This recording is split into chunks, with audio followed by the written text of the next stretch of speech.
self-belonging and belonging are practiced. They don't just happen. They are practices that we do, and we achieve that by continuing to find what are those practices that cause us to feel at home with ourselves. Each person is different. I can't tell a person, do this that I did and it's going to change your life. No, what I can do is redirect them back to themselves to find what that is for them. It's beautiful when that happens. All right, welcome back to the podcast. I'm so excited to have you all here and have my friend, my client, a woman that I admire so much in the conversation around belonging to yourself, Julie Brumley. Thank you for being here today, Julie. You guys, Julie is a trauma-informed adoptee coach who's been coaching men and women for more than 15 years to overcome addictive behaviors and heal the primal trauma wound of abandonment. She's also the founder of Resilience Project podcast and the CEO of Coming Home to Self, a company dedicated to helping adoptees heal.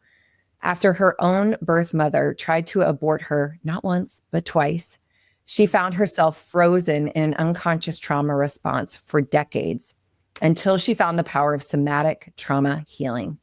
Now she uses somatics, nervous system regulation, personal experience, and her master's in counseling to help other adult adoptees find their way out of their own trauma and into a life of radical self-belonging. Julie, thank you for being here. I'm so happy to be here and love, as always, being with you. It's a treasure. I'm so glad. You know, I want to talk a little bit more about your story. And for the listeners here, I want to say, I'm going to invite you to stay tuned, even if you're not an adoptee.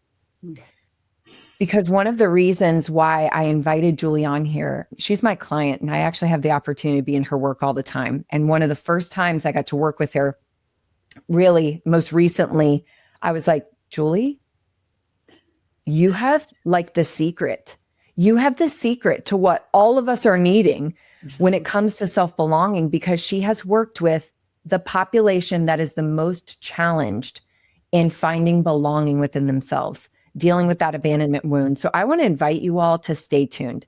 Even if you're not adopted, even if you are living with your parents, connected to the parents that, you know, are your parents that gave birth to you, I want you to stay tuned, because this is going to be a conversation about radical self-belonging, and this is for all of us. So before we dive into how this connects with all of us, Julie, I would love to hear your story about, golly, being, you know, your mother tried to abort you twice, and what that, like, how did that even affect you? Do we even know that that happened to us as children? Like, tell us a little bit more about your story. Sure, I'd be happy to do that. For me, I was adopted in 1973, which at that time, when she chose to abort me, like attempt to abort me, that was within months of Roe v. Wade passing for the first time, which I find fascinating. Wow. So she at the time was, I believe, 17 years old when that happened. But how I came to be, I think, is actually kind of interesting. She was a daughter of a Marine, experienced some abuse at the hands of her mother, at least that's what I understood from her, and fled. Like, she ran away at 16 years old from Oceanside to California to Colorado, which honestly, when you learn adoptee stories and you listen to adoptee stories, you find significance and synchronicities in things like location. I was raised in Colorado, but I was adopted from California. Now, at the time, of course, none of this makes sense, but it makes sense to me now that I look back. Yeah. So my birth father was only in Colorado for 6 months, very short amount of time. And what ended up happening was she hitchhiked across multiple states on semi-trucks and ended up in his courtyard. 9 months before I existed. And they hooked up, and he left the next day to go to work. And when he came back, he found her in bed with his 2 roommates and kicked her out. That was his interaction with my mother. And that is how I came to be. So she obviously had no idea when she left that she was pregnant. And by the time she got back to Oceanside, obviously knew this. And so that was when the attempted abortions happened between weeks 12 and 16. So the reason she couldn't was because she had sexually transmitted diseases. And so they wouldn't abort at that point. And so by the time the 16th week came and she tried again, attempted again, once she cleared up the first one, another one surfaced. I mean, you can't make this stuff up. And she made the decision at that point to basically place me for adoption. At the time, they called it give you up. Now we change, the terminology is placing, but language is language, and whatever you're used to, I just am trying to be sensitive to those terms. So that's how I came to be. I mean, my birth father had no idea I existed until I was 47 years old. No way. So no idea. And He didn't know that he had a child that was given up for adoption. Okay. No idea. And obviously, well, that's not obvious, actually. I was not looking. So when I found out that I had a birth father, which obviously I knew I had a father, but I think as adopted people, and I think what you said at the beginning is really important for people to understand. We know more adopted people than we realize. There is between 5 to 7 million of us in the United States. That's about the percentage is difficult because it's hard to get statistics on us, but that's between 2 to 5% of the population. It's not like it's a meager, number in my mind. And a lot of people know adopted people or have loved an adopted person. So really, I've made it my goal to illuminate all of it because I just think it's so important to understand the impact that pre-verbal trauma has, because it didn't show up in me. To answer your question, it did not show up in me until probably my 30s. I began to notice these negative patterns in my life, but I didn't know what they were attached to. I had no so-called, a lot of adoptees do, by the way, but I did not have any so-called vivid trauma that happened to me that I could remember that would contribute to a PTSD response, which is what I had. And so it was one of those things where I couldn't make sense of what is wrong with me was what I kept telling myself. Something about has to those be patterns. What patterns showed up in you that you were like, where did this come from? Yeah, I think the biggest one, and this is going to sound really basic, but it was people pleasing. It was walking into a room and trying to figure out how I could chameleon to make sure that I would be accepted to the detriment of losing myself. And I didn't just do that in rooms. I did that in relationships, with friendships, with romantic relationships, even with my children for a while once I had them. Afraid that they would leave me if I didn't do what they wanted me to do. I mean, it was just a very warped sense of self because my sense of self was divided. I had a sense of self that was attached to this biological family that I knew nothing about. Wow. So in a lot of ways, I lost a big portion of myself when I was placed because at that point in time, that's all I knew. So there was a piece of me that I didn't know, didn't understand, knew I wanted to know, but it was subconscious.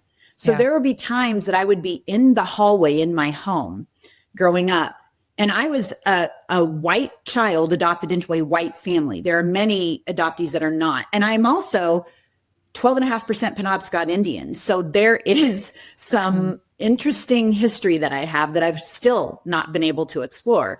But it's the reason why I tanned so easily, by the way. But I remember standing in front of a picture in my hallway where all of our family pictures were. I would stare at it for an extended amount of time, willing myself to look like the people in that picture. I knew within me, this sounds so bad because I love my mom who raised me. My dad who raised me died when I was 15, loved him too, but I've been alive way more than he was with me, But I knew at that point I didn't belong, but I didn't have the phrase. I didn't know what that was or where it came from or the why. I just knew I was adopted. So there was no actual connection to the how at that point because it didn't make sense. What was told to me was that I was loved. That's why I was given away. For a child to try to understand that is really difficult. So what you end up doing and the patterns that end up showing up in your life are attached to that, are attached to are attached to they're going to give me away. They'll get rid of me. Deep down within you, you believe everyone's going to abandon or reject you. And loss is not something that we know how to handle in a healthy way. For us, we either glob onto somebody in a very unhealthy and meshed way, or we walk the other direction. We avoid because we're so afraid of getting connected because they'll harm or hurt us. It's just... So there's this root wound of rejection and abandonment because of, I was literally given away or placed, whatever you're saying. Right. So subconsciously, and this is what blows my mind, is how I remember learning and then having you for a client over the last few years, just learning even more and even more. Like the baby in the womb is getting information through the nervous system of the mother and through that experience. And then the baby, as soon as they come out, is having a nervous system experience. And all of that is getting recorded within us. And so talk to me about this pre-verbal wound that you call it. Because I was like, oh, that makes so much sense. It's before you had words. It's a wound that happened in you. So what happens? What is that pre-verbal wound for adoptees compared to what a child who is in their home with their parents? What's the experience difference like? Yeah, there's something that I have come up with called the severance cycle that talks about this, because kept people experience what is called the satisfaction cycle. It's commonly known. Bowlby is the one who created it, family systems theory. It's basically this idea that when you are born, you push to be received from the parent. You are taken hold of, you are held, and then you yield. There's more phases. I'm not going to get into all that. That's much more detailed. But for a kept person, that's what happens. They're with the person that they remember the sounds, the smells, all those sensations. They experienced the same person. And they came out. When you are given up or placed, what happens is that's severed, even still, almost immediately. There's sometimes in open adoptions, it's not. But even then, I've heard so many stories of the damage that has been done, the collateral damage that is done because of not being open adoption. An open adoption is where the adoptive parents and the birth parents know each other and stay in contact and share pictures and all of that. But the adoptive parents raise that child. Now, mine was a closed adoption. My birth mother signed away my rights when I was, I think I was only 4 weeks old, but it took her that long to even get there. She disappeared. They couldn't find her. And so they had to place me into foster care because she hadn't signed away her rights. And so around the 4-week mark is when I ended up being basically, okay, she doesn't want you. And now we have to find placement for you. So that's the reason why I was in foster care for 7 weeks. So when you think about... Were your parents trying to adopt you during that time already? They had no idea I existed. Okay. So you were just in foster care. Yeah. Right. I was in foster care for that 7 weeks from birth to that 7-week spot, partly because they were waiting for her, my birth mother, to sign away her rights, but then also because they had to get to the right part of the paper stack of the people that were able to adopt. It's just such a chance, but my mom that raised me always says, you were meant for us. You were a gift to us, all those things that you hear. And sometimes I can receive that. But sometimes I think it's really difficult for me because I think, what if it wasn't you? What if it was the paper right above you? Or what if it was the paper right below you? I don't know. Yeah. And so for me, I think it's this feeling of, and this is what's really hard to explain to kept people. And when I try to have a conversation with them, sometimes their eyes roll up in the back of their heads because they're like, but you should be grateful. You were rescued, da, da, da, da, da. Okay. Truth. Yes. In my situation, in a lot of ways I was. My birth mother was an addict. She drank. She was not a safe person. So yes, I should have been placed in something better, if you will. that doesn't negate the fact that I lost the only sound, feeling, sight, all of the things that I knew sensation wise, lost within the minute that I was born and sent into nursery, you know? So that's the severance. That's what we talk about when we talk about the primal wound. But I really believe the primal wound begins in the womb. As you talked about, there's research about it and you know this, that maternal stress transfers to the baby. It actually can mess with the brain. That's where fetal alcohol syndrome comes from because of their use of alcohol. But other things can happen. It's not it's chemicals that they can use. If it's drugs, if it's just stress in general, cortisol impacts the baby. Yeah. So when I was born, I truly believe, because of the different things that she did, the 2 attempted abortions, she was on drugs, it's in my paperwork, all of those things, I believe I was born with complex PTSD. And I think a lot of children are. But of course, back then, they have no idea what the heck was going on. They just drugged us. I don't know if you know that. No. What do you mean? They gave us barbiturates to quiet us down so that we would not be loud. But of course we were going to cry. What we knew just was taken from us. So I didn't even know a lot of this until 2020 when I started really researching what had potentially happened to me. But I still don't know. There's that unknown 7 weeks that I will never know. I've tried, but I will never know. So yeah. And so that wound that happens, you know, can happen. They go straight to foster care. They go straight to parents who love them and adopt them lots of different ways. But they don't know them. Yeah. Exactly. So either way, an adoptee is immediately disconnected from what they have felt is their source, their safety, their, you know, connection, home. And so even if intellectually we all go, you're lucky, you were chosen, you were loved, you got this beautiful house or home and family, and, you know, all those things. Inside the somatic, which means the body, right? You know, the listeners, inside the body experience was an experience of severance, of deep rejection and abandonment. And so loss, grief. And so even with loving parents and even with loving family and even with healthy home, it can't make up for a wound that is in this adoptee's experience. Am I right? Yes. And so how does that wound go on then to manifest in an adoptee's life? You know, because you mentioned this idea of belonging to self. Like, how does this affect them growing up and keep them disconnected from themselves? Well, there's a divided self for an adoptee. Okay. Now, I mean, I always have a hard time saying this stuff because I think the general population can feel a lot of the things that we feel, not to the depth that we feel it, though. So I don't mean that to be like minimizing their pain either. What I would like to say to that is, it is a very clear divided sense of self. Like I described, we have what has been coined by Betty Jean Lifton, who wrote one of the first very popular adopted books, Journey to the Adopted Self, that she talks about the ghost kingdom. It's this fantasy that we create in our brain of who our actual parents are. Now, it's not that our parents aren't our parents.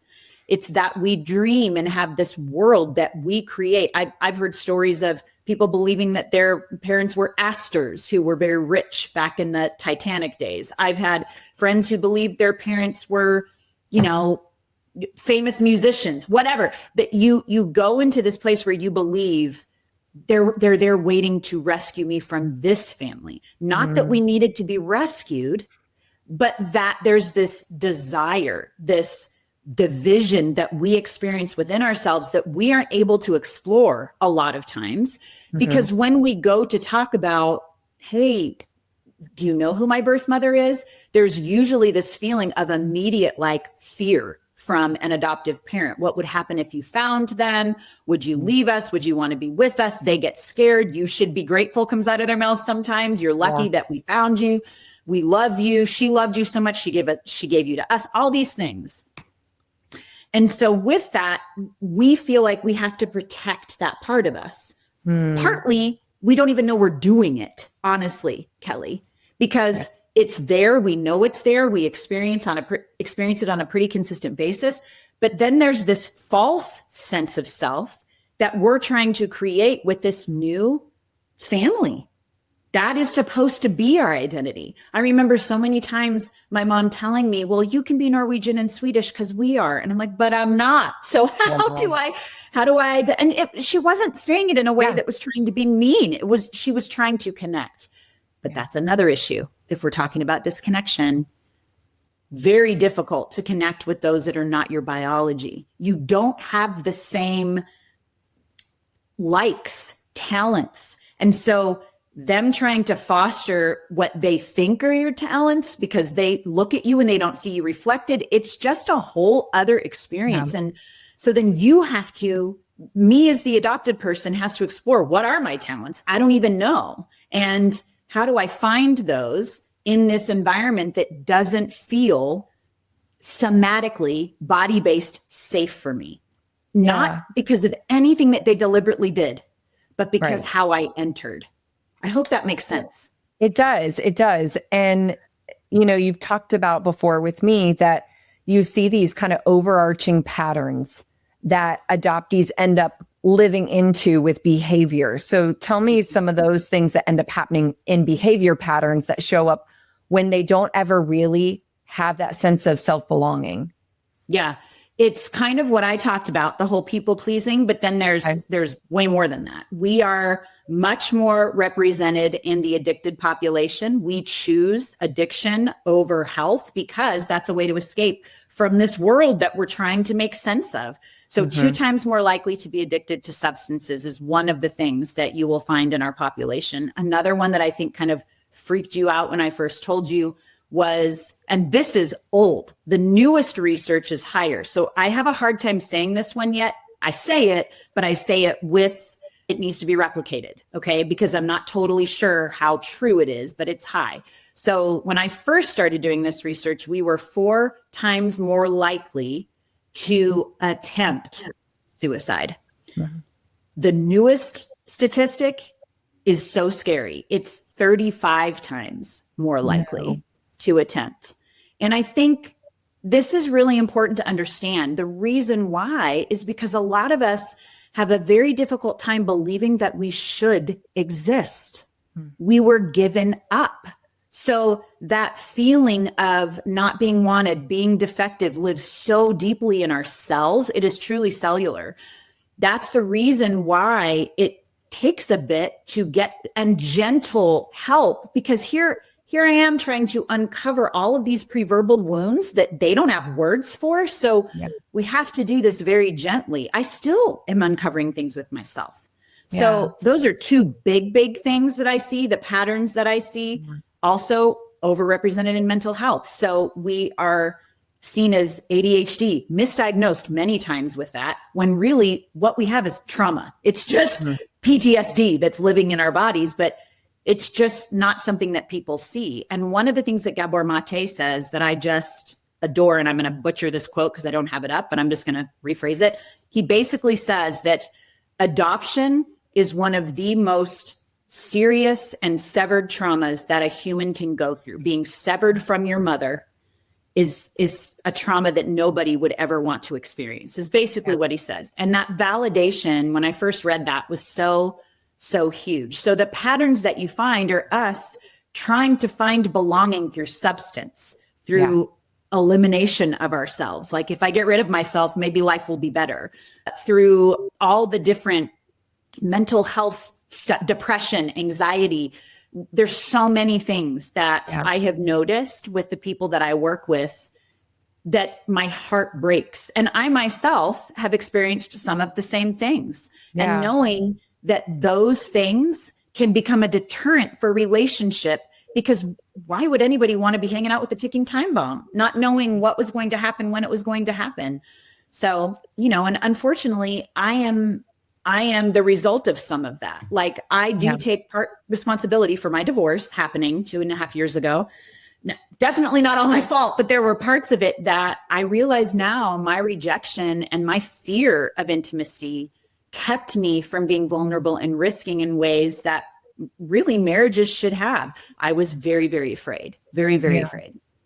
So what I'm hearing you say is the biggest problem here is that they don't belong to themselves. And one of the things, even in the introduction, I said, and it's something you lead as your movement, is this idea of radical self-belonging, that it's a part of the solution for this population in order to love, hold, feel belonging to themselves.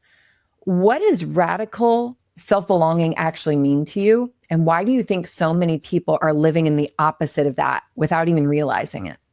Yeah. What radical self-belonging means to me is we stop, you and I have talked about this multiple times. So we stop outsourcing our worth to other people. That is what we have done for years without even knowing that is what we have done.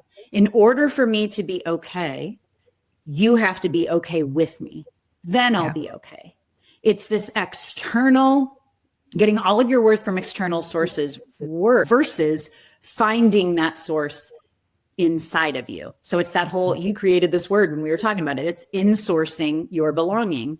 But that's not something you just do overnight. When you have had an entire life where you believe, truly, truly believe, and you understand this with NLP, neuralistic programming and all the different limiting belief work that you've done, those are really hard to shatter, to shift. And so that's a lot of the work that we do at the beginning is that.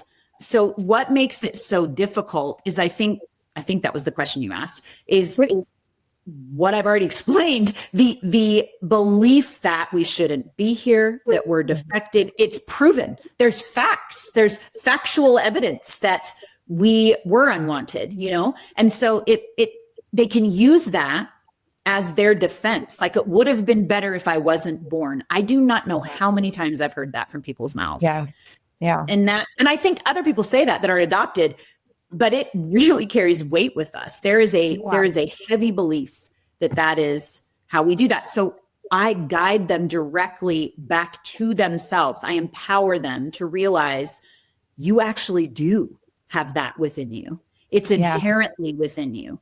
We just need to uncover it. And that takes a little bit of that. And how do you do that? Because it's like, okay, I get it intellectually. I've been looking outside of me everywhere. And again, y'all, every time I work with Julie, I'm like, you are talking about a collective problem in a very unique, distinct population. But everything she's saying, I'm like, y'all have it the most potent. And yet you're talking about all of us. We have outsourced our love, our belonging, our power, our value outside of us. And so how do you help someone access that insourcing, come back to that radical self-belonging? Like, what would need to be true? Great question. What would need to be true is that at the end of our time together, they would realize their inherent worth. Now, how do we actually do that? Well, I mean, I don't want to go into all the main details, but it's gently, it's slow. It is not something that, let me say this. I've been doing this work for 20 years on myself. Okay. Not knowing that the work that I was doing was leading me to this place where I am I really do believe I radically belong to myself. If there's any indication of that, it was being at the memorial service for my mother-in-law this weekend, where I actually saw my ex for the first time in almost 3 years, and realizing how much I was able to be with myself and be steady with myself and not allow it to shake me. It was like I came home thinking I was going to have to process a ton. I feel so much weight off of me, and I'm so freaking proud of myself. I'm proud of for you. For making it through something like that.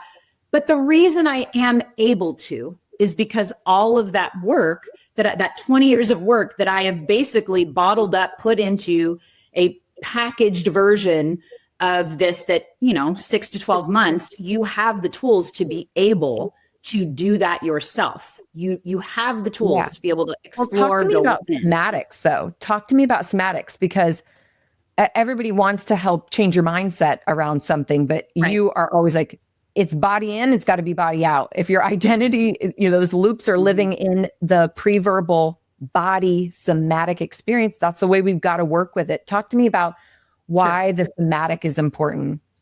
Yeah, the body-based is very important because of what I shared at the beginning. We enter the world with all of those sensations, missing those sensations. So until we can go back and experience those things, what did it feel like tactilely to be there? What did you see? What did you hear? So I take the time. I don't take them there right away, Kelly, because a lot of times, at least in the first two phases, we start doing that in the third phase, which is self-compassion.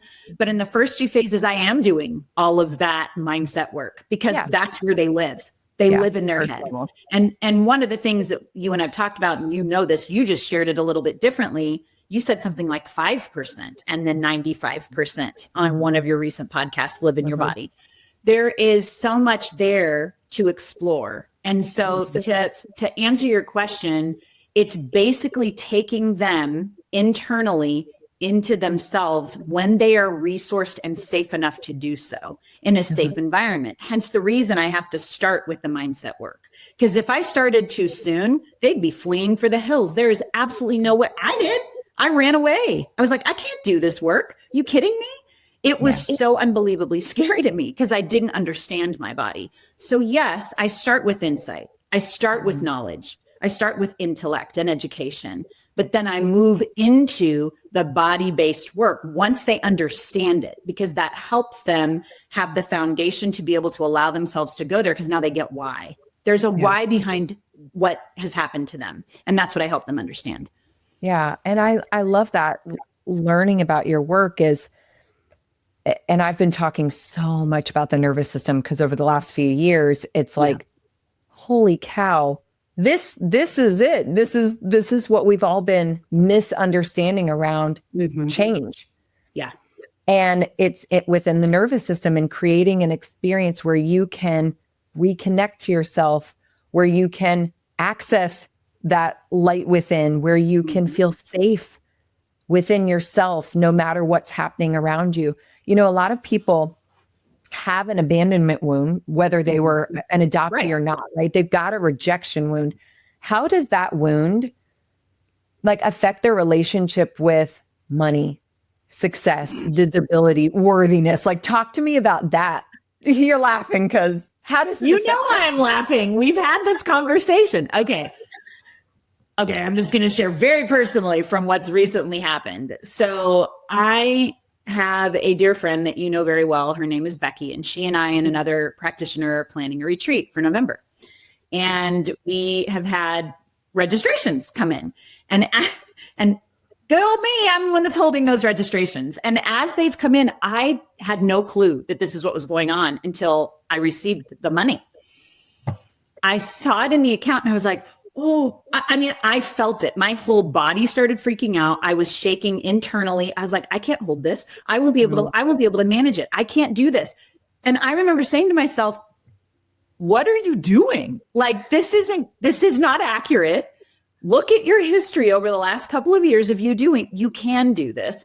But boy, did that mindset take over really fast. And my body, what ends up happening, because my body believes, it's that whole idea, it believes in the familiar hell over the unfamiliar heaven. It just felt more comfortable there. And what I had to do was tell my good old body, listen, we're going to see what it feels like to hold it there for a bit.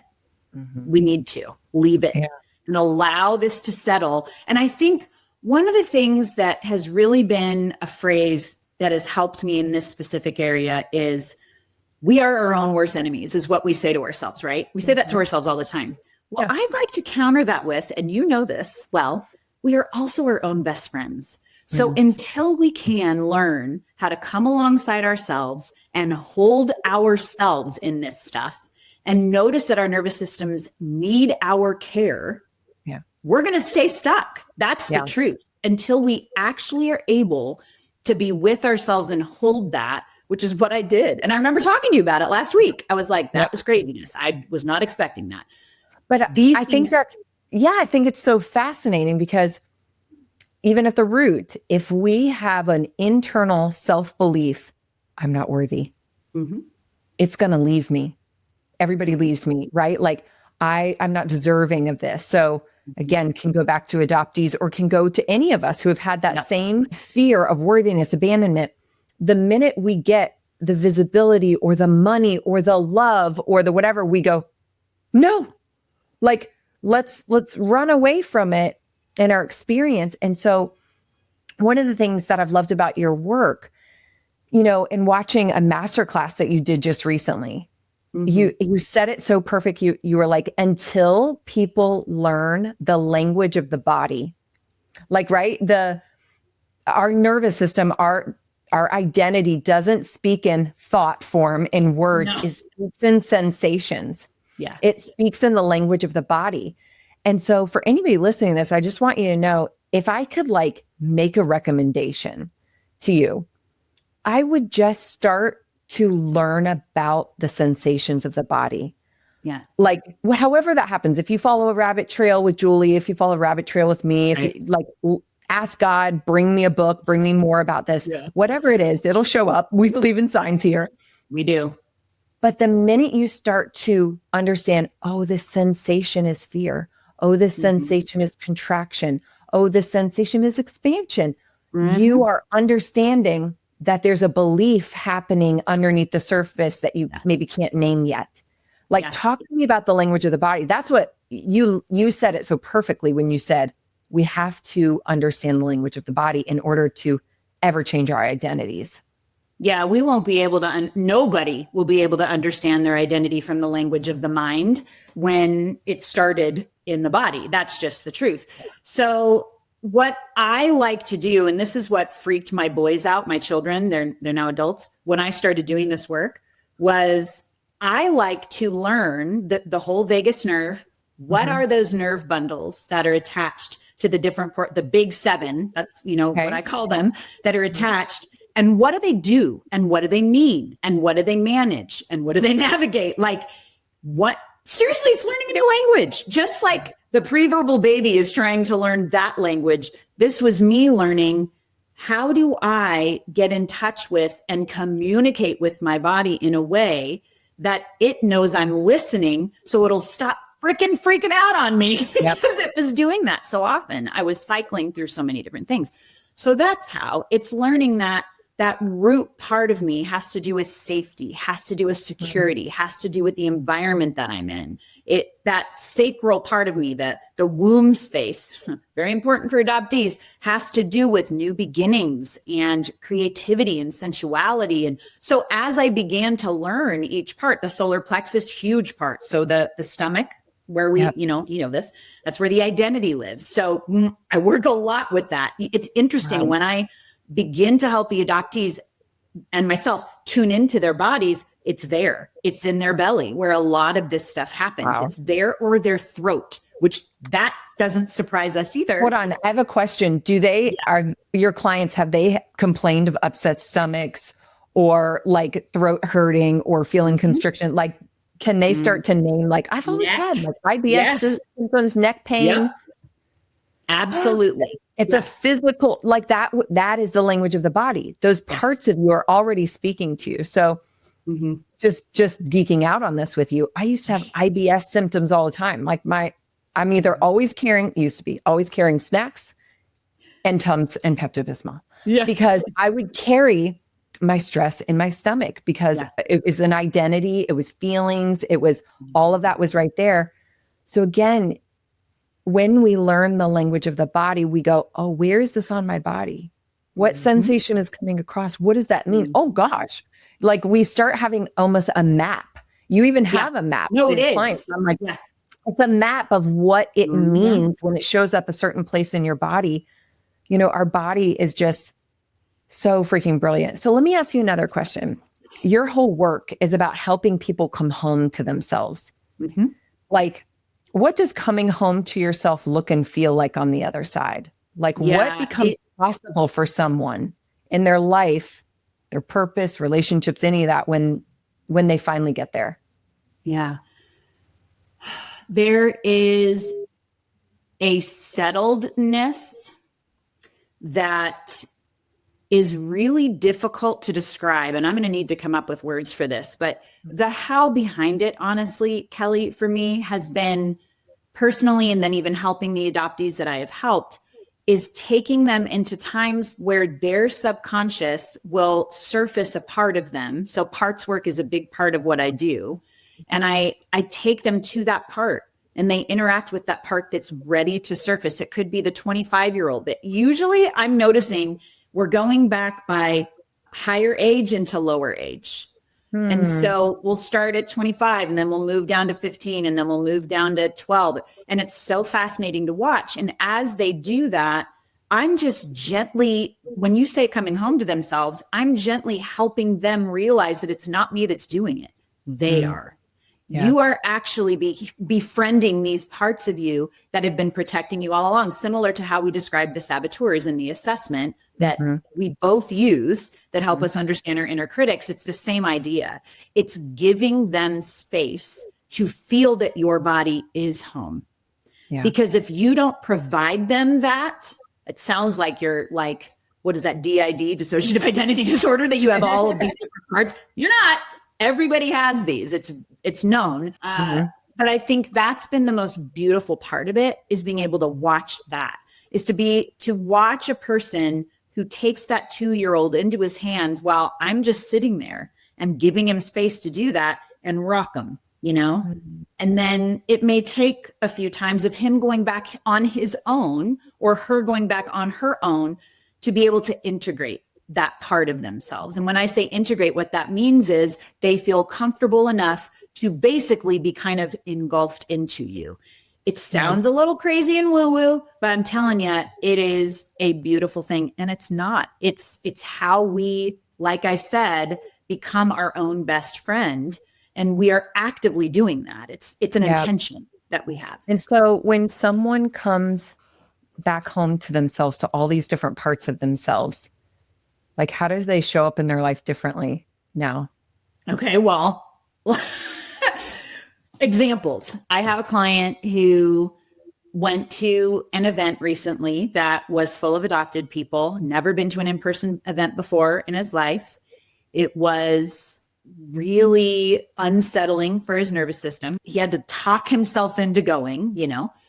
And there were some things that happened while he was there that were really unsettling and derailed him. He almost, went home, like, they're just because of the discomfort. The cool thing about it was watching him be with himself in it. He didn't quit. He came back. He stayed with himself. He allowed himself to feel it and not run away, even though there were attempts to do so. And then afterwards, I think it was, we had a couple of conversations where I didn't say much. What I did was I helped direct him back to the old story might be ruling the show here. Let's talk about that. You have a teaching about associations and meanings that I have kind of flipped into the adoptee voice that has really, really helped me and has helped him in this process. So I watched that. And for him to say to me afterwards, I couldn't have navigated that without everything that you have taught me, helped me so much to see, even though I was like, dude, you have to realize I was you. Yeah. Yes, I gave you the tools, but you used them. Yeah. You used them. But I think that's it. Yeah. I've seen your clients, because I've gotten to even be in your programs and meet some of them. Yeah. I've seen your clients learn to trust themselves to step into old scenarios, new scenarios, and find their own, what I keep calling self-sourcing. It's like I'm finding within myself my own safety zone, my own worthiness, my own love. I don't need this person to like or love me or like accept me at this party. Like, I'm okay with myself. And so all of a sudden, so much more becomes possible. And again, I always take what you're doing to a collective level. And it's like, period, end of story. This is the same thing. Like, when I heard what you were doing, Julie, I was like, this would heal the world. If everybody understood how to belong to themselves,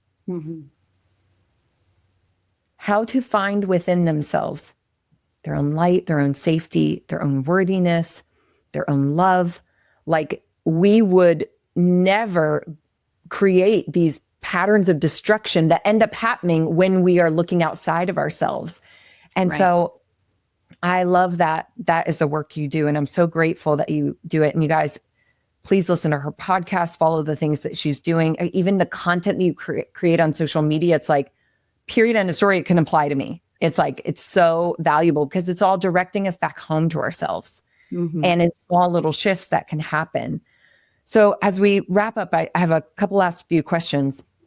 My first is if you had any wish for the adoptee community, because I really see you as an advocate for this community, what do you hope changes over the next decade when it comes to the adoptee community?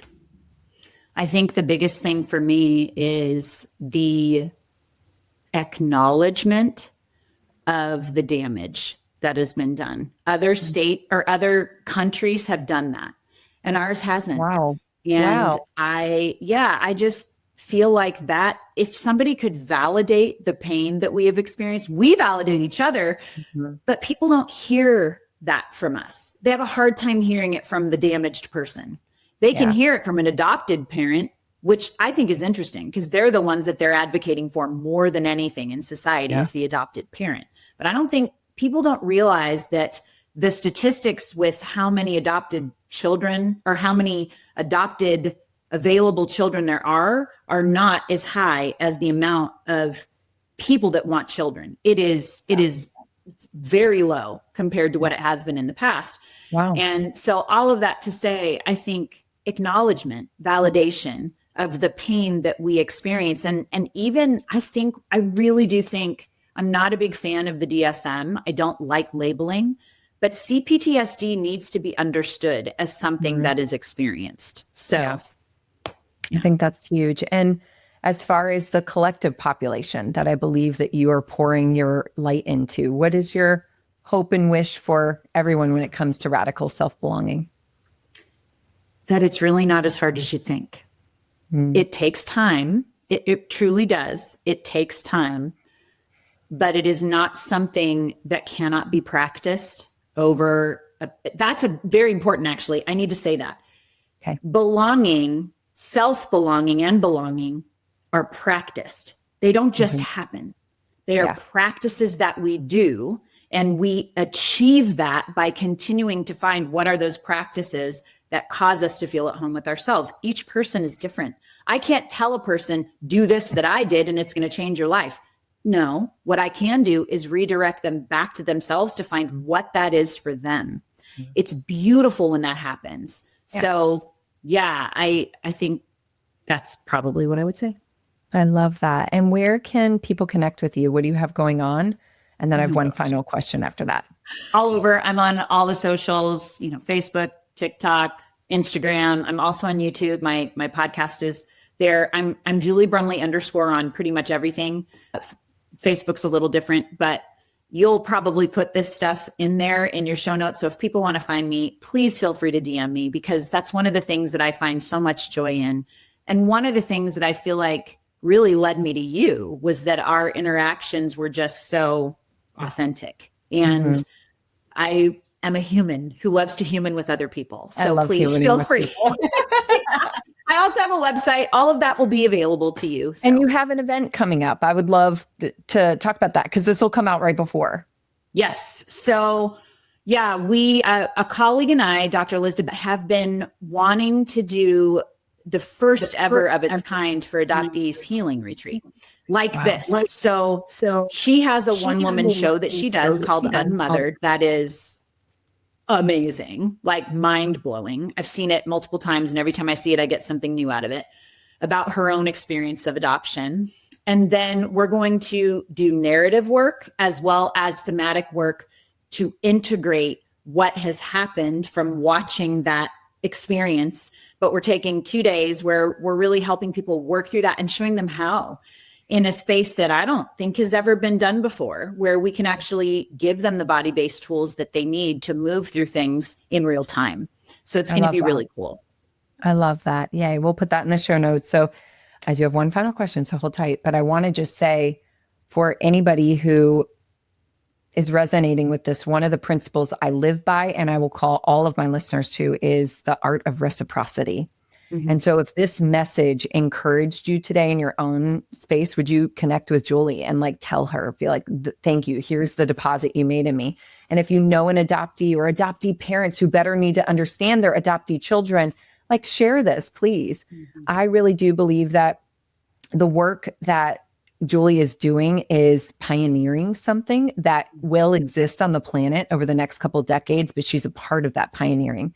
So I'm just going to invite you all to help pioneer with her and pave the way for this to be a bigger conversation, because I think it's really important for our new world that we're creating.